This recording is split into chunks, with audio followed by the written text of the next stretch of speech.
बरसात का कमालपुर गांव की कच्ची सड़कों पर गिने चुने लोग ही अपनी जरूरतों के लिए इधर उधर जा रहे थे।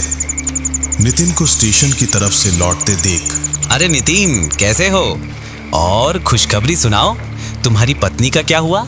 माँ बच्चा दोनों स्वस्थ तो हैं? बस जीवन दादा, ससुराल से ही तो लौट रहा हूँ। नितिन ने उदास चेहरे से कहा, क्या कहूँ जीवन दादा, इस बार भी बेटी ही हुई है। वाह, ये तो बहुत अच्छी खबर है। पहले लक्ष्मी और अब सरस्वती, कितना अच्छा है। अरे तुम्हारे लिए अच्छी खबर होगी। कहाँ सोचा था कि इस बार बेटा होगा, वंश को आगे बढ़ाएगा। तू भी क्या, अब भी इन सब बातों को मानता है? आजकल लड़कों से ज्यादा लड़कियां ही माँ बाप का ख्याल रखती हैं। तू बहुत किस्मत वाला है रे। उन्हें अच्छी तरह से पाल पोस कर बड़ा कर, देखना वो ही तेरा नाम कितना रोशन करेंगी। छोड़ो ये सब, इस बार पत्नी को नहीं लाऊंगा, रहने दो उसे मायके में ही। छी, ऐसी बातें कभी मन में मत लाना। घर जाकर आराम कर और ठंडे दिमाग से मेरी कही बातों के बारे में सोचना, देखना सब समझ जाएगा। नितिन और कोई बात ना बढ़ाकर कच्ची पगडंडी पर चलने लगा। आसमान में जगह जगह काले बादल छाए हुए थे। नितिन अपनी ही सोच में इतना डूबा हुआ था कि वो भूल ही गया कि वो गलती से बाईं ओर का रास्ता पकड़कर बांझ तालाब के पास आ गया है। जीवन भी एकदम बेवकूफ है, कहता है लड़कियां अच्छी होती हैं। लड़कियां किसी काम की नहीं होती। तभी तालाब का पानी कांप उठा। पानी में हल्की सी लहरें उठीं। एक काली छाया पानी के नीचे से धीरे धीरे ऊपर आने लगी। पानी की आवाज से नितिन का ध्यान टूटा। अरे ये क्या, मैं तो बांझ तालाब के पास आ गया हूं और रात में तो इस रास्ते पर। ये क्या, पानी के ऊपर वो काली छाया किस चीज की है? पानी की तरफ से एक स्त्री की आवाज में किसी ने कहा, लड़कियां ना होती तो क्या तू इस दुनिया की रोशनी देख पाता? और तेरी बेटी हुई है इसीलिए इतना दुखी है ना? कौन है ला? धीरे धीरे वो काली छाया तालाब के अंधेरे से निकलकर नितिन के सामने आ गई। हल्के अंधेरे में भी उसका भयानक चेहरा देखकर नितिन डर के मारे चीख उठा। जो लड़कियों का सम्मान नहीं करता उसे जीने का कोई हक नहीं। मुझे कुछ मत करो, मैं कल ही अपनी पत्नी और बेटियों को ले आऊंगा। नितिन की ये बात सुनते ही वो आत्मा पल भर में अंधेरे में गायब हो गई। नितिन जान बचाकर घर की ओर भागने लगा और उसने तय कर लिया कि अगली सुबह उठकर उसे क्या करना है।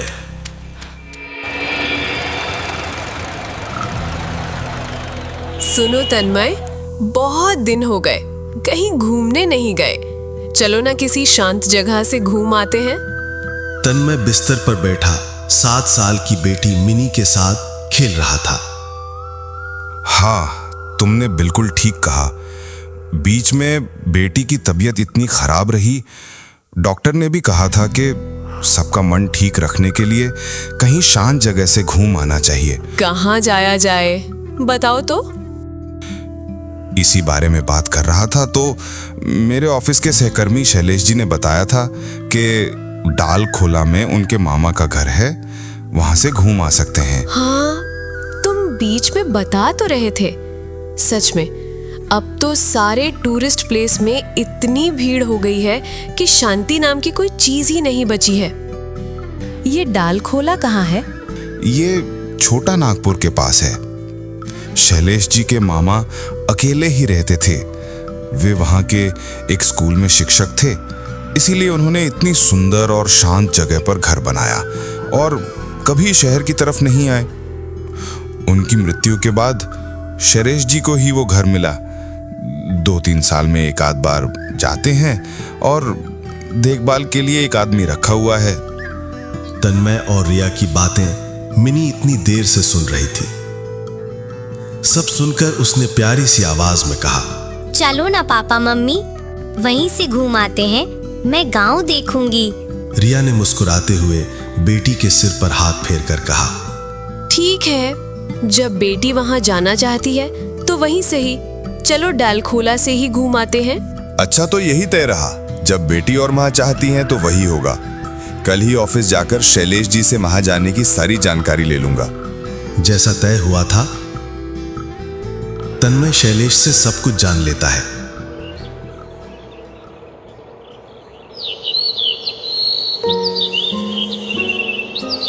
कुछ दिनों की छुट्टी लेकर और शहर की भागदौड़ को पीछे छोड़कर तन्मय, रिया और मिनी डालखोला की ओर रवाना हो गए। मिनी कभी गांव की तरफ नहीं गई थी, इसलिए जैसे जैसे ट्रेन शहर छोड़कर गांव की ओर जाने लगी, मिनी हैरान आंखों से ट्रेन के बाहर प्रकृति के अद्भुत दृश्य का आनंद लेने लगी।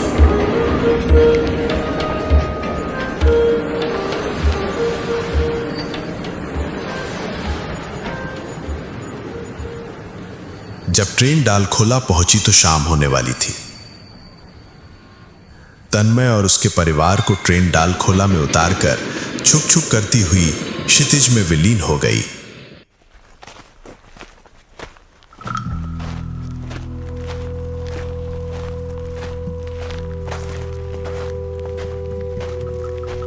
शैलेश जी ने बताया था कि स्टेशन के बाहर ही रिक्शा मिल जाएगा।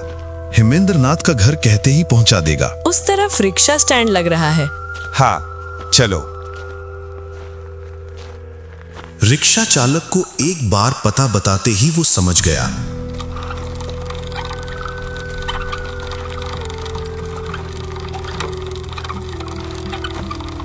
लगभग 20 मिनट में ही वे पते पर पहुंच गए। रिक्शा चालक को किराया चुकाकर वे घर की ओर बढ़े। वाह, कितने सुंदर माहौल में बना है ये घर। कोई शोर शराबा नहीं, गाड़ियों की कर्कश आवाज नहीं, बस पक्षियों का कलरव है। शाम के समय घर और भी जादुई लग रहा है। चलो अंदर चलते हैं। घर की देखभाल करने वाले गोपाल काका निश्चित घर पर ही होंगे। तीनों घर के मुख्य दरवाजे की ओर बढ़े। दरवाजे पर 2 बार खटखटाते ही एक मध्यम आयु का व्यक्ति बाहर आया। आइए आइए, मैं आपका ही इंतजार कर रहा था। मिलनसार व्यक्ति को सभी ने बहुत पसंद किया, खासकर मिनी ने। घर के अंदर घुसकर शुरू में कुछ सामान्य बातें हुई। गोपाल काका, आप यहाँ कितने दिन से हैं? वो तो कई साल हो गए।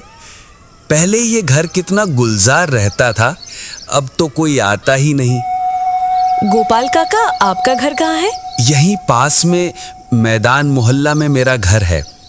दिन में एक बार आकर घर की साफ सफाई करके चला जाता हूँ। आज आप लोग आ रहे हैं जानकर सुबह से ही आ गया था। गोपाल चाचा, कल गांव घुमाने ले जाओगे ना? जरूर ले जाऊंगा। तुम यहाँ आई हो और घुमाऊंगा नहीं, ऐसा हो सकता है क्या? गोपाल फिर उन्हें रहने का कमरा दिखा देता है। सच में गोपाल काका, यहाँ कोई रहता नहीं है, लेकिन आपने कितनी अच्छी तरह से सब कुछ साफ सुथरा रखा है। गोपाल केवल मुस्कुराता है। अच्छा गोपाल काका, वो दक्षिण की खिड़की बंद क्यों रखी है? अरे वो कुछ खास नहीं। घर की उस तरफ एक तालाब है, वहां से मच्छर आते हैं, इसीलिए बंद रखी है। ये कहने के बाद गोपाल कुछ और कहना चाह रहा था, तभी मिनी जाकर हाथ बढ़ाकर खिड़की खोल देती है। अरे बेटा, तुमने खिड़की क्यों खोल दी? मिनी ने जैसे गोपाल की बातों पर कोई ध्यान ही नहीं दिया। देखो माँ, पास में ही एक तालाब दिख रहा है। रिया और तन्मय खिड़की की ओर बढ़े। अब याद आया, शैलेश जी कह रहे थे कि घर के पीछे एक तालाब है, वहां अच्छी कतला मछली मिलती है। गोपाल काका, ये क्या सच है? तब तो तालाब की कतला खानी ही पड़ेगी। गोपाल कुछ देर सिर झुकाकर बोला। शैलेश बाबू ने ठीक ही कहा है, लेकिन वो 3 साल पहले तक था, अब वैसा नहीं है। 3 साल पहले तो ठीक था, तो अब क्या हुआ?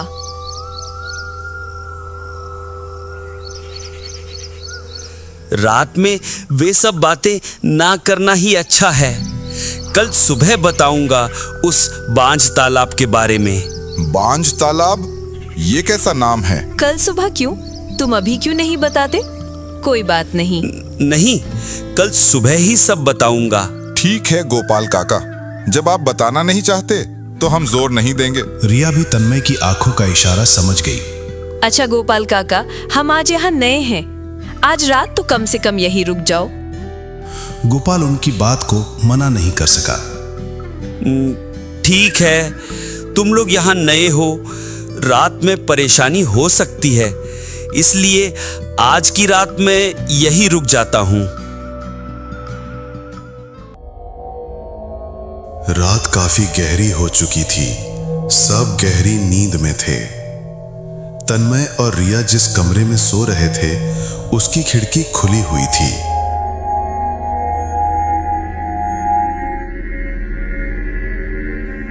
उस खिड़की से बाहर बांझ तालाब दिख रहा था।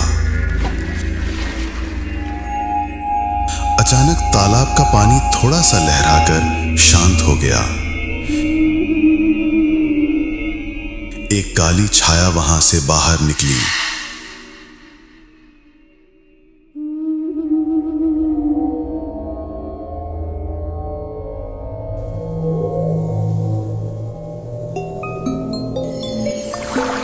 तालाब के चारों ओर से एक मीठी धुन बजने लगी। आवाज बहुत तेज नहीं थी, लेकिन काफी प्रभावशाली थी। तन्मय और रिया जिस कमरे में सो रहे थे उस कमरे की खिड़की के ठीक पास एक काली छाया मिनी की ओर देखकर खड़ी थी और वही मीठी धुन बज रही थी। सोती हुई मिनी और भी सुंदर लग रही थी। अचानक छोटी मिनी की नींद उस मीठी धुन से टूट गई। बिस्तर पर पापा मम्मी सो रहे थे। खिड़की की ओर नजर पड़ते ही उसने देखा कि एक सुंदर लड़की मुस्कुराते हुए उसी की ओर देख रही है। आओ मेरे पास, आओ मेरे साथ खेलोगी। मिलनसार मिनी को पहली ही नजर में वो अजनबी लड़की न जाने क्यों बहुत पसंद आ गई। वो उसकी बात को मना नहीं कर सकी। बिस्तर से उतरकर वो खिड़की के पास चली गई। तुम कौन हो? इतनी रात को यहाँ क्या कर रही हो? मैं तो पास में ही रहती हूँ, तुम यहाँ आई हो इसीलिए तुम्हारे पास आई। मैं और पापा मम्मी तो कब से यहाँ हैं, तुम्हें तो नहीं देखा। वो जो दूर तालाब देख रही हो, मैं वहाँ रहती हूँ। अरे तालाब में भी कोई रहता है क्या? मुझे भी वहाँ रहना बहुत मुश्किल लगता है, लेकिन हम लड़कियों का दुख कोई कभी नहीं समझेगा। इन कठिन बातों का अर्थ मिनी ठीक से समझ नहीं पाई। तुम वो सब नहीं समझोगी, क्या तुम मुझे मुक्ति दोगी? मिनी कुछ कहने ही वाली थी कि बातों की आवाज से नींद टूट गई। अरे मिनी, तू उस खिड़की के पास इतनी रात को खड़ी होकर किससे बात कर रही है? उसी दीदी के साथ। अरे दीदी कहाँ गई? रिया खिड़की के पास जाकर बाहर अंधेरे में किसी को ढूंढने की कोशिश करने लगी। दीदी, यहाँ तो कोई नहीं है। लेकिन कुछ देर पहले तक तो थी। कह रही थी कि मेरी दोस्त बनना चाहती हैं, मुक्ति पाना चाहती हैं, और भी कितनी उलझी हुई बातें कह रही थी। रिया मिनी की बातों से कुछ समझने की कोशिश करने लगी। अरे इतनी रात को माँ बेटी की क्या बातें हो रही हैं? मिनी ने रिया और तन्मय को सारी बातें बताईं। अरे ये सब क्या कह रही है मिनी? और तुम भी विश्वास कर रही हो?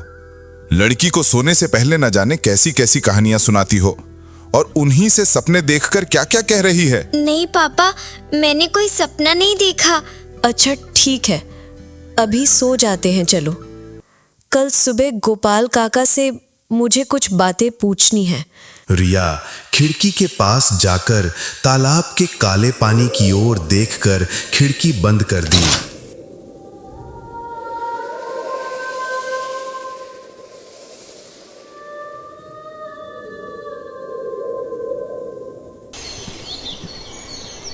अगली सुबह ही रिया ने गोपाल काका को पिछली रात की सारी बातें बताकर उस तालाब के बारे में पूछा। मैं इसी बात से डर रहा था, इसीलिए कह रहा था कि खिड़की मत खोलो। यास्मीन तालाब से आई थी, उसकी नज़र मिन्नी पर पड़ गई है। इस घर में या तालाब के आसपास जब भी कोई छोटी लड़की आती है या जाती है, तभी यास्मीन दोस्त बनने आती है। क्या कह रहे हो गोपाल काका? तो फिर आज ही इस घर से चले जाएंगे। रिया कुछ सोचकर बोली। ये यास्मीन कौन है?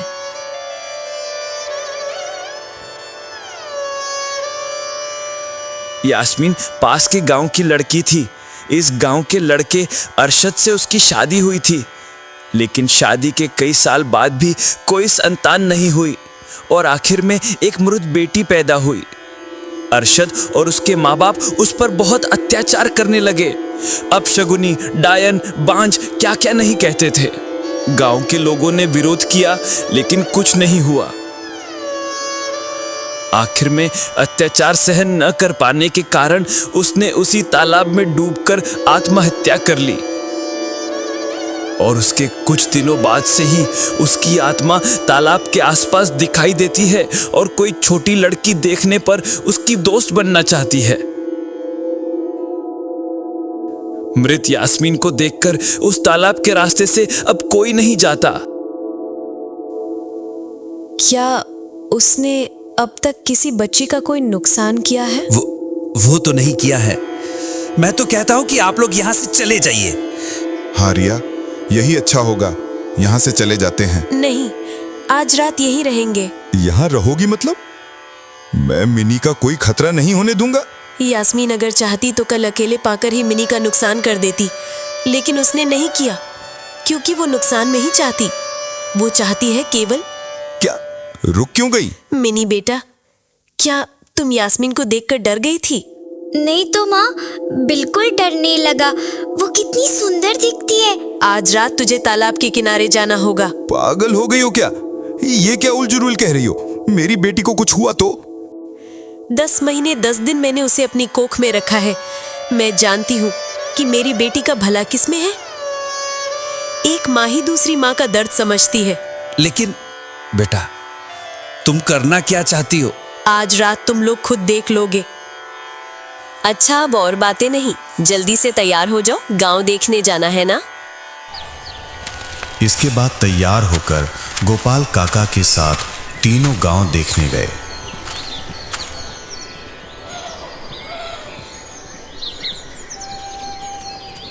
रात का मध्य पहर था। शाम को थोड़ी बारिश भी हुई थी, इसलिए मौसम काफी ठंडा था। बीच बीच में हवा चल रही थी। छोटी सी बहादुर मिनी माँ की बात मानकर तालाब के किनारे खड़ी थी और खिड़की से तन्मय, रिया और गोपाल सब कुछ देख रहे थे। बेचैन तन्मय बोल उठा। इस रात में क्यों लड़की को वहां खड़ा कर रखा है, बता सकती हो? किसी को दुख से मुक्ति देने के लिए। तन्मय कुछ सोच नहीं पा रहा था कि और क्या पूछे, केवल गुस्से में बड़बड़ाता रहा।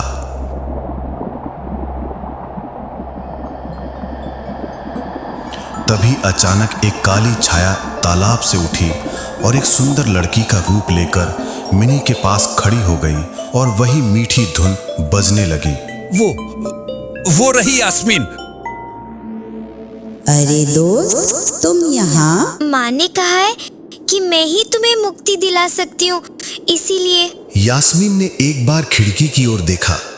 उसकी आंखों से आंसू बह रहे थे। तुम्हारी माँ बहुत बुद्धिमान है। वो समझ गई है कि केवल तुम्हारे छूने से ही मेरी आत्मा को मुक्ति मिलेगी, क्योंकि मैं भी तो माँ बनी थी। हालांकि मेरी बेटी इस दुनिया में सांस लेने से पहले ही। लड़कियों का दुख कोई नहीं समझता, कोई जानना नहीं चाहता कि वे क्या चाहती हैं। खैर, अगले जन्म में फिर से लड़की बनकर संसार में आऊं और अपनी सभी इच्छाएं पूरी कर सकूं। तुम एक मासूम लड़की हो, इसीलिए तुम ही मुझे छू सकती हो। मेरे इस हाथ पर अपना हाथ रखो और उसी से मुझे मुक्ति मिलेगी, नहीं तो इसी तालाब में रहना पड़ेगा। मिनी ने अपना छोटा सा दाहिना हाथ बढ़ाकर यास्मीन के दाहिने हाथ पर रखा और किसी अद्भुत जादू से यास्मीन का शरीर धीरे धीरे आसमान में विलीन हो गया और कुछ ही पलों में वहां केवल शून्यता रह गई। रिया यही उम्मीद करके मुस्कुराते हुए अपने आंसू पोंछती है। दूसरी ओर तन्मय और गोपाल इस मायावी दुनिया की विचित्र घटना के साक्षी बनकर रह जाते हैं।